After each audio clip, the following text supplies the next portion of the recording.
hoping that it comes back on for you. Like, hope it comes back on quick. And night number one, Monday night, I get home from this and I have no phone. Like, I have no internet. There's nothing. And I light candles and I just sit and like, I read and then I meditate.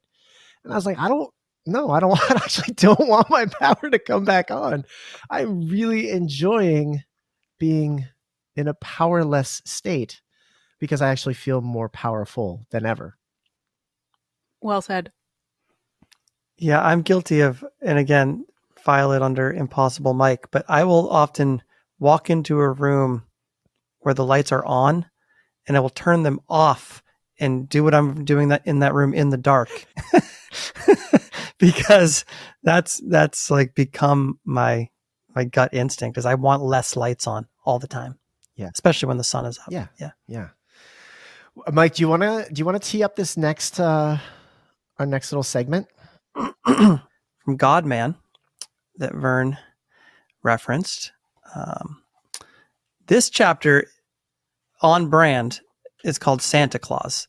And as we discovered with Steve Falconer, we explored with him the Bible as sort of a biology textbook. The allegory of the physiology of how we work is sort of encoded in that scripture. And he's basing a lot of his research on the work of George W. Carey and Inez Eudora Perry, authors of God Man. So this is the Santa Claus chapter. And I've pared it down to about half, folks. But if you do pick up the book, which I highly recommend, God Man, the Word Made Flesh, page 107. This is just sort of untangling the long, deep roots of this thing we called Christmas and this festival. Here we go. Of all festivals celebrated all over the known world, that held in honor of Santa Claus ranks as first in the hearts of all humanity, old as well as young. This in itself is a most significant fact. It is time that the truth in regard to this age-long custom be made known to the world. Time that its real and true significance be understood. Then will it truly be celebrated, for it will have become an inward process as well as an outward observation. This is in all caps. There is a Santa Claus.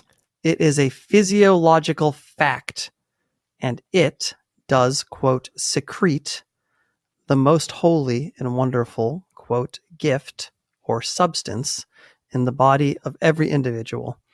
Those who understand it, who receive it in the right spirit, have, quote, become as little children.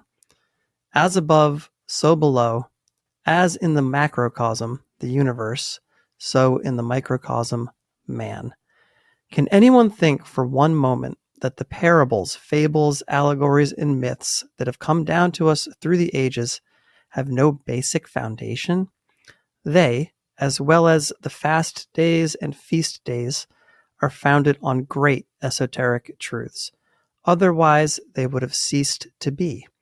The great hierarchy that rules the universe sees to it that nothing is forgotten that needs to be remembered.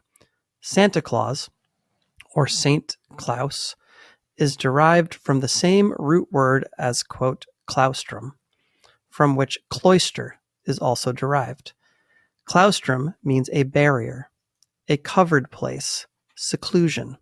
Cloister is referred to as a place of seclusion, and more especially as a place of seclusion for something holy, something dedicated to divinity.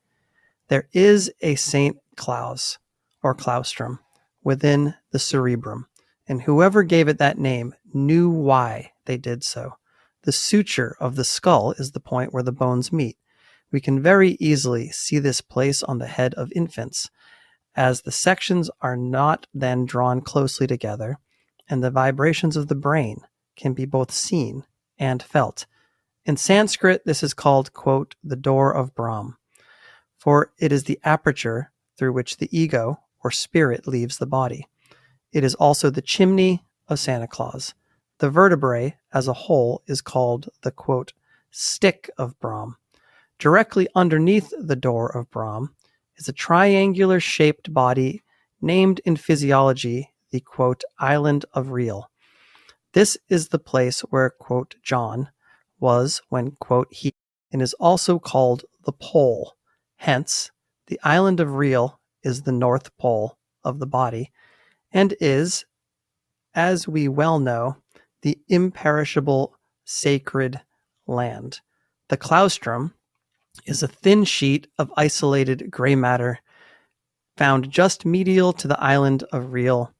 Santee says it is a sheet of peculiar gray substance and is made up of fusiform, spindle-shaped cell bodies. It is from this claustrum that contains yellow substance within its outer grayish exterior that the wonderful, priceless oil is formed that flows down into the olivary fasciculus, descending with the rubrospinal tract through the reticular formation in the pons and medulla to the lateral column of the spinal cord. It terminates in the gray matter of the spinal cord, probably giving off collaterals to corresponding nuclei in the brain stem. This is the oil, the precious gift of which the Bible speaks. Thou anointest my head with oil. This oil is the most sacred substance in the body. It is the quintessence of gold, the gold of Ophir, most truly a rare gift. Globules of oil are found in the vital fluid, the semen, and when the prodigal son has wasted his substance, he finds that it takes a long time to replace the deficiency and make good the looted bank account. The olives which contain the oil are the reservoirs. The relay stations, of course, which furnish the oil for the lamp, the pineal gland, at the top of which is the flame or eye. When the kundalini, the serpent fire that lies concealed within the sacral plexus, is awakened, burns up the dross within the spinal cord, and reaches the canarium, it sets fire to this oil and thus lights the perpetual lamp, which, quote, gives light to the whole house. Santa Claus is thus the giver of the supreme gift in the human body, the oil for the perpetual lamp, the gold of Ophir, the quintessence of richness. A total lack of oil in the body will in itself cause death. Santa Claus brings his gifts when the Christ Mass is celebrated. The Greek characters that stand for Christ are X, P, I. And the word itself, Christ, means oil in Greek. The seed is the bread of life, and when anointed with oil, Christed and crucified, become the Christ Mass, the bread eaten in the Father's kingdom. Thus, we now clearly understand the meaning of Santa Claus and his Christmas visit with gifts to the children.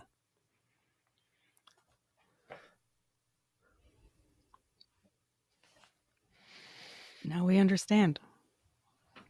I wish this book had illustrations, by the way, like whenever they're talking about all of the places in the brain and what they look like, you know, like we have to get Santee's book. Yeah, I need some. That's what he's riffing on. Pictures. Whoever this Santee is, Santee, I think it had a physiological textbook. Or I guess let's get it. If only we knew an illustrator. Yeah. Get on it. I don't want to look at brains though. Second edition. Yeah, you could just imagine it, I suppose. Your interpretation of what he's talking about. Mm-hmm. This reminds me of our first episode when we talked about Santa Claus, and I mentioned that we were raising Grayson